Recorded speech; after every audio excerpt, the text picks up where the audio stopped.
آداب ناظرین، میں ہوں محمد خورشید خان اردو ادب سے۔ اگر آپ نے چینل کو سبسکرائب نہیں کیا ہے تو ابھی اور اسی وقت ہی سبسکرائب کر لیجئے اور ہر ویڈیو کو لائک اور شیئر ضرور کریں تاکہ دوسرا اسٹوڈنٹ بھی اس سے فائدہ اٹھا سکے۔ آج ہم آپ کے لیے UGC نیٹ کے لیے ایک اور مثنوی لے کر حاضر ہوئے ہیں جس کا عنوان ہے بکٹ کہانی۔ یہ مثنوی افضل پانی پتی کی لکھی ہوئی ہے اور یہ شمالی ہند کی بہت مشہور مثنوی ہے۔ اس کو اردو کا پہلا 12 ماسا بھی کہتے ہیں۔ تو بکٹ کہانی، بکٹ کے معنی ہیں مشکل، کٹھن، خوفناک، ڈراؤنا، یعنی بکٹ۔ یہ ایک ایسی مشکل کہانی لکھی ہے انہوں نے جو اس سے خوف اور ڈر بھی اس سے نکل جائے گا آپ کا۔ مثنوی کے معنی ہیں دو دو کرنا، یعنی وہ نظم جس میں کوئی واقعہ یا خیال تسلسل کے ساتھ بیان کیا گیا ہو وہ مثنوی کہلائے گا۔ مثنوی کے ہر شعر کے دونوں مصرے ہم قافیہ ہوتے ہیں۔ غزل کی طرح ردیف کی پابندی اس میں نہیں ہوتی۔ مثنوی اردو کی 4 اہم اور مشہور شعری اصناف میں سے ایک ہے۔ یہ خارجی یا بیانیہ شاعری کی نمائندہ صنف ہے۔ خارجی کے معنی ہے باہر سے متعلق، باہر کا، تو یہ باہری ہے جس میں عشقیہ داستانوں کے علاوہ فکر انگیز مضامین بھی بیان کیے جاتے ہیں۔ شاعری کی دیگر اصناف پر مثنوی کو اس کے بعض خوبیوں کی وجہ سے فوقیت اور برتری حاصل ہے۔ چنانچہ حالی کہتے ہیں مثنوی سب سے زیادہ مفید اور کارآمد صنف ہے۔ اسی طرح شبلی لکھتے ہیں یہ صنف تمام انواع شاعری کی بنسبت، انواع کے معنی قسمیں، رنگا رنگ، یعنی کہ تمام جو شاعری کی قسمیں ہیں اس سے زیادہ یہ صنف جو ہے یعنی مثنوی کی جو صنف ہے یہ بہت مشہور اور مقبول ہے۔ تو یہ صنف تمام انواع شاعری کی بنسبت زیادہ مفید، زیادہ وسیع اور زیادہ ہمہ گیر ہے۔ یہ کس کا قول ہے؟ یہ شبلی نعمانی کا قول ہے۔ اور وہ قول کس کا ہے جو ابھی ہم نے آپ کو بتایا کہ مثنوی سب سے زیادہ مفید اور کارآمد صنف ہے، یہ حالی کا قول ہے۔ یا یہ بھی کہہ سکتے ہیں کہ حالی کے نزدیک کون سی صنف سخن سب سے زیادہ مفید اور کارآمد ہے تو وہ ہے مثنوی۔ اور تیسرا طریقہ اس کا یہ بھی ہے دوستو کہ مولانا حالی نے مثنوی کو سب سے کارآمد صنف قرار دیا ہے۔ دوسرے طریقے سے یہ بھی سوال آ سکتا ہے کہ کس صنف کو مولانا حالی نے سب سے کارآمد قرار دیا ہے تو وہ ہے مثنوی۔ دوستو ہمیں یاد رکھنا ہے کہ مثنوی کسے کہتے ہیں۔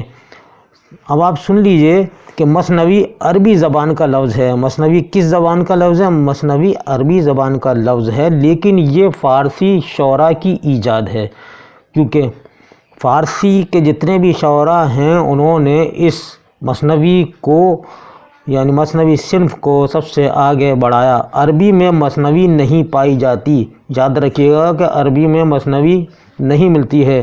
اردو کے قدیم دکنی شعراء نے فارسی سے خوشہ چیں کر کے دکنی میں مثنوی کی روایت کی داغ بیل ڈالی۔ خوشہ چیں یعنی فیض حاصل کرنے والا، دوسرے کی تخلیق سے فائدہ اٹھانے والا، یعنی عربی کی تخلیق تھی اور فائدہ اٹھایا فارسی والوں نے، تو فارسی والوں نے دکنی میں مثنوی کی روایت کی داغ بیل ڈالی۔ ان مصنفین نے، ان شاعروں نے، سب نے مل کر یہ مثنوی کی روایت کی داغ بیل ڈالی۔ مثنوی کو دکنی شعراء کی سب سے مرغوب اور محبوب صنف ہونے کا اعزاز بھی اسی لیے حاصل ہے۔ دکنی کے ہر بڑے شاعر نے مثنوی میں طبع آزمائی کی، یعنی دکنی ادب کا جتنے بھی شاعر گزرے ہیں انہوں نے سب نے اردو مثنویاں لکھی ہیں۔ دکنی دور دراصل مثنوی کا دور تھا۔ اس اکائی میں شمالی ہند بھی مثنوی کے ارتقاء میں پیچھا نہیں ہے۔ شمالی ہند میں مثنوی کے آغاز سے بحث کرتے ہوئے بعض محققوں نے بابا فرید گنج شکر اور حضرت امیر خسرو سے منسوب بعض اشعار کو شمالی ہند کی مثنوی کے اولین نمونے قرار دینے کی کوشش بھی کی ہے، لیکن ان اشعار کی زبان اتنی صاف ہے کہ انہیں بابا فرید اور امیر خسرو کی تصنیف سمجھنا غلط ہے۔ افضل پانی پتی نے سب سے پہلے بکٹ کہانی کو شمالی ہند کی پہلی مستند مثنوی لکھ کر دی۔ بکٹ کہانی در حقیقت 12 ماسہ ہے۔ 12 ماسہ کیا ہوتا ہے؟ 12 ماسہ جس میں ایک بیوی اپنے شوہر کی جدائی میں ہر مہینے اپنے دل پر گزرنے والی کیفیات کا اظہار کرتی ہے۔ 12 ماسہ مثنوی سے الگ ایک مستقل صنف ہے، یعنی 12 ماسہ جو ہے یہ مثنوی سے الگ ہٹ کر ایک مستقل صنف ہے۔ اب یہ کچھ سوال ہیں دوستو کہ نمبر 1، افضل پانی پتی کی تصنیف کا نام کیا ہے؟ تو جواب دیجیے گا بکٹ کہانی۔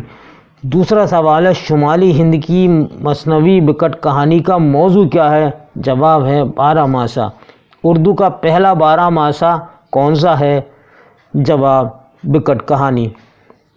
شمالی ہند کی پہلی مستند مثنوی کس کو مانا جاتا ہے؟ تو جواب ہے بکٹ کہانی کو۔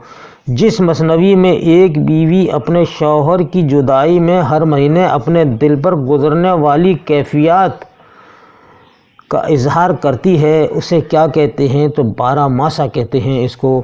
افضل پانی پتی کا انتقال کب ہوا؟ تو جواب دیجیے گا 1625 عیسوی مطابق 1035 ہجری کو افضل پانی پتی کا انتقال ہوا۔ دوستو یہ تھا شمالی ہند کی مشہور مثنوی بکٹ کہانی پر آج کا ویڈیو، جو اردو کا پہلا 12 ماسہ کہا جاتا ہے۔